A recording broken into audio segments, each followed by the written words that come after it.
साथियों नमस्कार। मैं निश्चिंत टारगेट इस पर आप लोग का बहुत बहुत स्वागत करते हैं।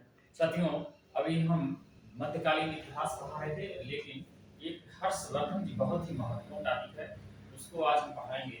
और यहाँ से प्रश्न लगभग मैंने देखा है कि हर कंपटीशन में आता है, तो हर्षवर्धन से लेके चलेंगे।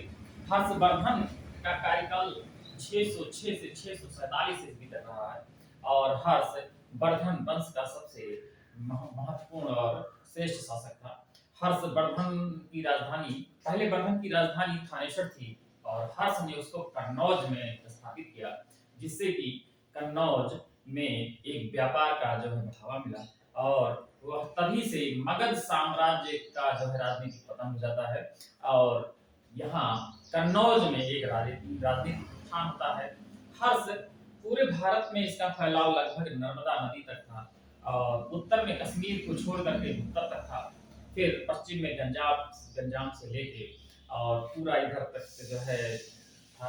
तो हर एक बड़े जो है क्षेत्र में अपना शासन व्यवस्था लागू किया, क्योंकि गुप्त शासन के बाद एक ढीली व्यवस्था के कारण एक जो प्रवृत्ति आई वह विकेंद्रीकरण की प्रवृत्ति थी, जिससे कि हर्ष ने उसको एक समेटने की कोशिश की। हालांकि हर्ष ने जो जागीरें दी उससे भी सामंत काल का पूरा जो है सामंत का वो होता है, क्योंकि हर्ष का के बाद जब शासन ऊपर का शासक के लिए कमजोर होता है तो पूरी का पूरा विकेंद्रीकरण हो जाता है और विकेंद्रीकरण का मतलब है सामंती व्यवस्था का उत्थान हो जाता है और सामंती व्यवस्था दिखाई देती है, जो कि 1000 वर्ष 1100 तक लगभग यही व्यवस्था चलती है कि जब तक कि दिल्ली सल्तनत की स्थापना नहीं हो जाती है।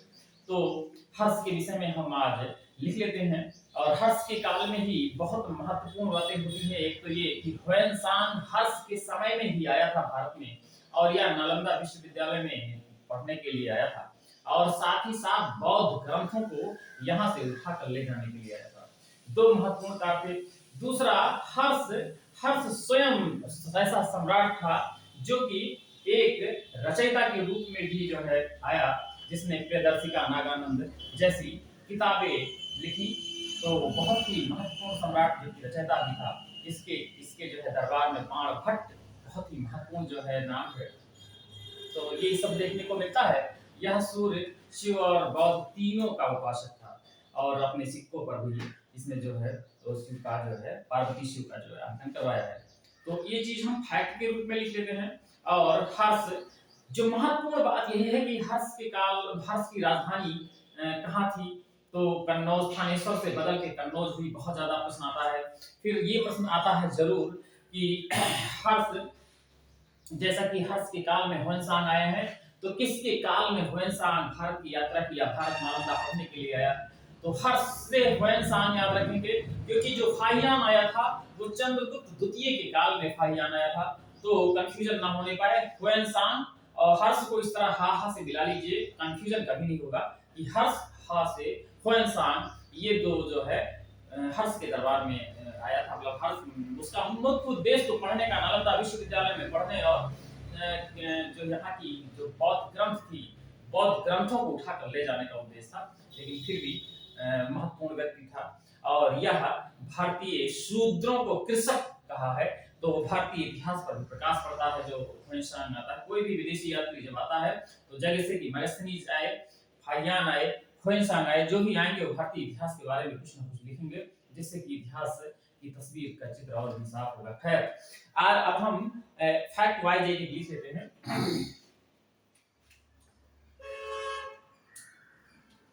सबसे पहला फैक्ट लिख लेते हैं।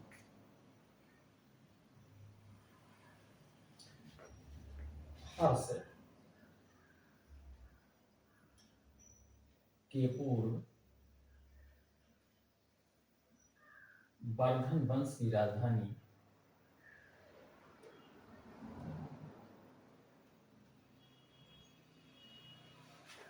थानेश्वर थी,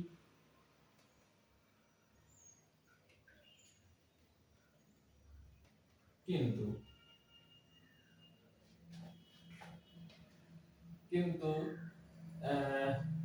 बाद में ये राजधानी कन्नौज हो जाती है। किंतु हर्ष ने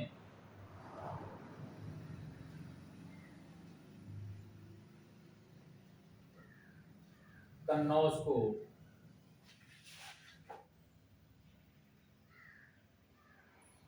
अपनी राजधानी बनाता है।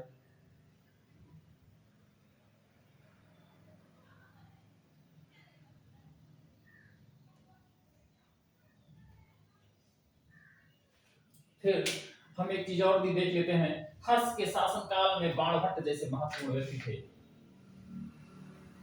ये आता है कि बाणभट्ट किसके दरबार में थे या किसके महत्वपूर्ण व्यक्ति थे। तो हर्ष के शासनकाल का जो है ये आरंभिक इतिहास भी लिखते हैं और महत्वपूर्ण व्यक्ति भी हैं, तो लिख देते हैं हर्ष के शासनकाल, हर्ष के शासनकाल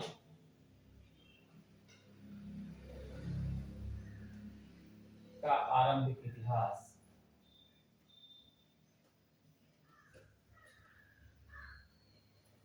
बाणभट्ट से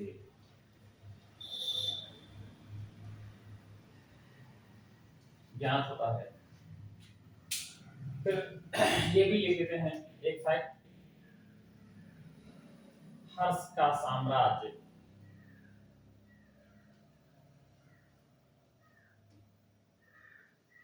थानेसर से लेकर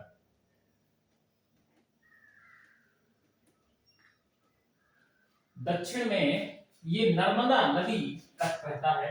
उसके आगे पुलकेशिन द्वितीय वहां पे, और ये नर्मदा युद्ध भी होता है हर्ष और पुलकेशिन द्वितीय में, और ये बहुत ही महत्वपूर्ण पुलकेशिन द्वितीय। तो ये नर्मदा नदी बॉर्डर रहता है नर्मदा थानेसर से लेके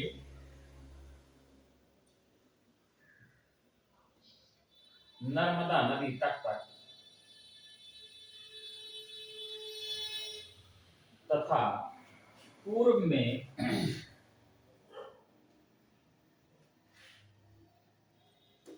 गंजाम से लेकर बल्लभी तक, पश्चिम में बल्लभी तक,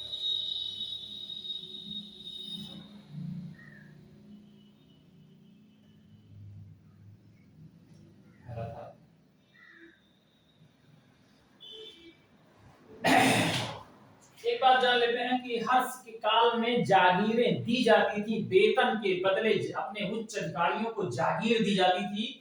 और मैंने बताया वही जागीरें जो बाद में शासन कमजोर हुआ तो बड़ी बड़ी जागीरें ही सामंत का बढ़ावा दिया, सामंत युग आया, और बाद में वही जो है बंद अर्थव्यवस्था कहलाई और सामंत युग आया।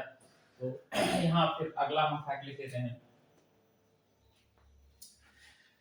हर्ष के शासन काल के चीनी यात्री जो ह्वेनसांग आए हैं, ये लिख देते हैं कि हर्ष के शासन काल में ह्वेनसांग, चीनी यात्री ह्वेनसांग भ्रमण करता है, चीनी यात्री ह्वेनसांग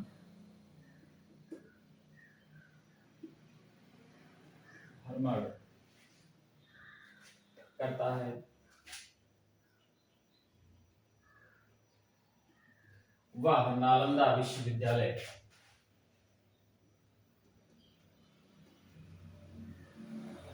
नालंदा बौद्ध विश्वविद्यालय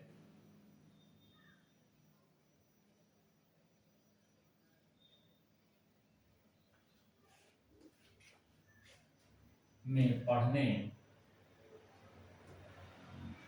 तथा बौद्ध ग्रंथों को अपने साथ लेके, बौद्ध ग्रंथों को अपने साथ ले जाने आया था।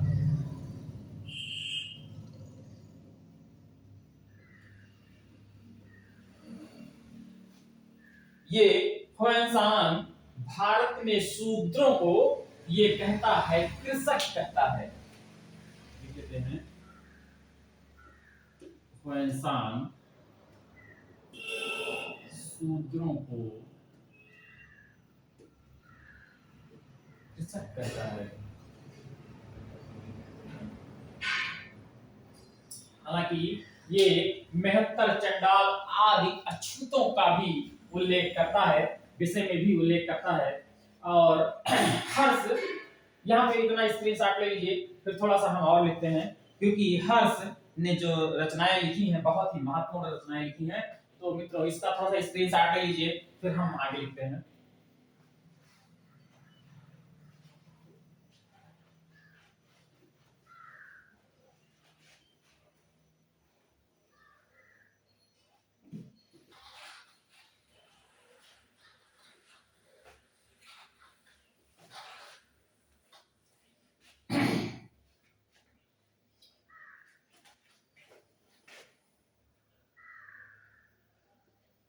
हर्ष को विद्वानों के संपोषक के रूप में, विद्वानों के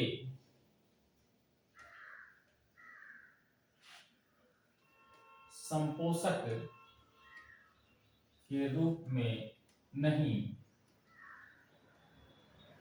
बल्कि 3 नाटकों, बहुत ही महत्वपूर्ण थे ये 3 नाटकों, प्रियदर्शिका,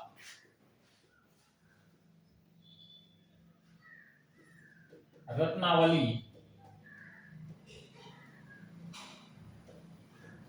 तथा नागानंद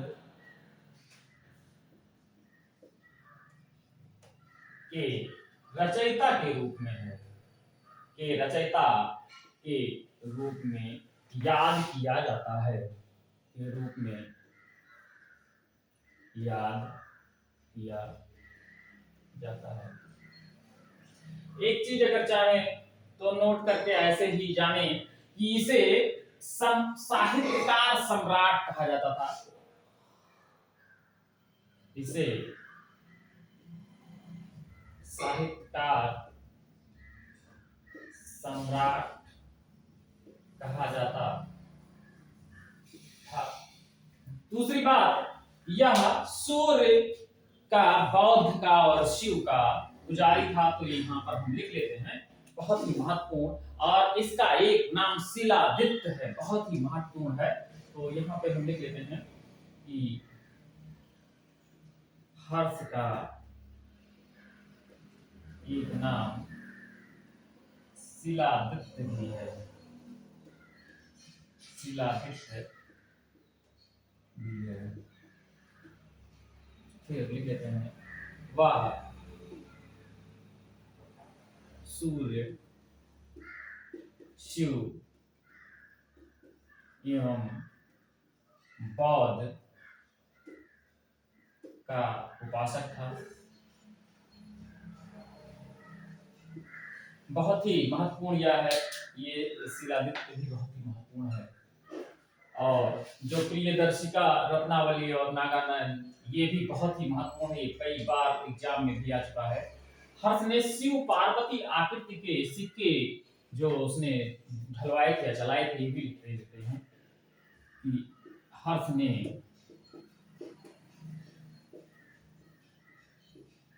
शिव पार्वती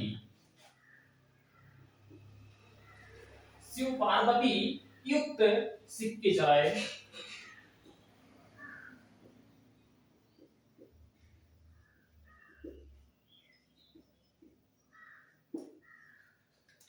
ये बहुत ही महत्वपूर्ण, ये इतना बहुत ही महत्वपूर्ण है, ये इतना हर्ष के काल में ये हुआ है। और दूसरा, इसके शासन काल में कुछ ऐसा नाम है, जैसे कि इसके शासन काल का अगर हम एक नाम ले ले, अवंती, जो कि युद्ध और शांति का अधिकारी था, अवंती नाम आ जाए, क्योंकि अवंती एक जो है पहले जो है 16 महाजनपदों में अवंती हुआ करता था, तो शहर का नाम है। लेकिन यहाँ पे अवंत एक अधिकारी का नाम है जो कि युद्ध और शांति का देवता है, और इसके सेनापति को सिंहनाद कहा जाता था। तो इतना हर्ष से संबंधित जो कि बहुत ही इंपॉर्टेंट था, यहाँ से कोई भी प्रश्न नहीं जाएगा, इतने से ही सारे प्रश्न आ जाएंगे, वो चाहे आईएएस पीसीएस हो, छोटा एग्जाम हो या कोई भी एग्जाम हो, और यहाँ से प्रश्न आता है, उठता है। हालांकि छोटे एग्जामों में तो बहुत यूपी ट्रिपल एससी, लेखपाल जैसे एग्जामों में और पुलिस भर्ती में तो हर्ष से एक सवाल आना तय होता है। तो मैंने जब देखा कि सभी लगभग कंपटीशनों में हर्ष से सवाल आए हैं, तो मैंने फिर हर्ष का जो है क्लास लिया। और अगली वीडियो में हम फिर दिल्ली सल्तनत अलाउद्दीन खिलजी पढ़ाना है। अभी फिरोज खिलजी हुआ है, अलाउद्दीन खिलजी पढ़ाएंगे, और खिलजी वंश के बाद तुगलक वंश जल्दी ही समाप्त करेंगे, मध्यकालीन इतिहास, और उसके बाद आधुनिक इतिहास चलेगा। कोई भी एग्जाम आने से पहले सारे मटेरियल, हिस्ट्री, ज्योग्राफी और जितने भी करंट के इशू हैं, और हम जल्दी से जल्दी राजनीतिक व्यवस्था और अर्थव्यवस्था की भी क्लास इसमें अपलोड करेंगे। तो साथियों, अगर आपको ये वीडियो अच्छा लगा हो तो आप सब्सक्राइब करिए और लाइक करिए और शेयर भी करिए। साथियों, नमस्कार, जय हिंद।